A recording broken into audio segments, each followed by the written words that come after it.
You might be interested in reading the book because you might have deep questions about the world that surrounds you. There are extraordinary phenomena and technology is changing things on a daily basis. If you are afraid, if you are enthusiastic, your question is, what's next?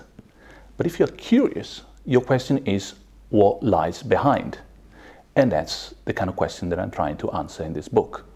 The book looks at the roots of our society and our technology, not at the flowers.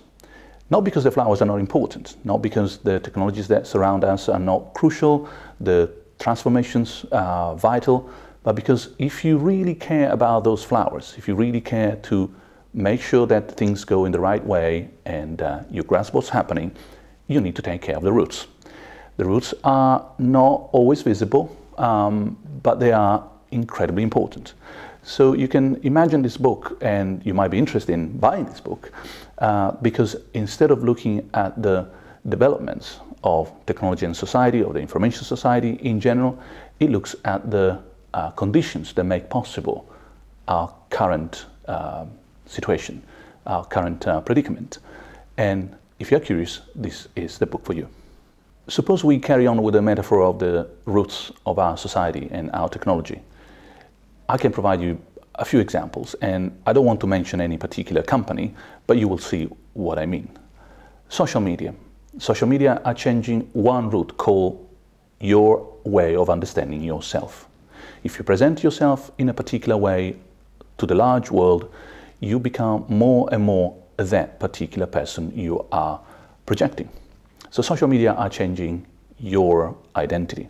They're also changing the way in which you interact with the rest of the world. So they don't change only who you are, they also change whom you can interact with, and therefore the kind of friends, family, social interactions you're going to enjoy. So personal identity and society deeply transformed. These are two roots of the big plan. The plant has many other roots. The other two we can highlight are what the world is like. We used to understand the world as made of physical objects bumping into each other. Think of Isaac Newton and billiard balls. Today we expect things to interact with us almost if they were animated. Paradoxically, it's almost as if we were back 1,000 years ago and consider the world full of forces that can actually learn from us and interact with us. So one more root is a change in the way we interact with the world, and therefore what we mean by reality. Reality today is something that is interactable. If you cannot interact with it, that's not real. There's a further and perhaps last root I can point out, if you like, and that is our understanding of what's going on.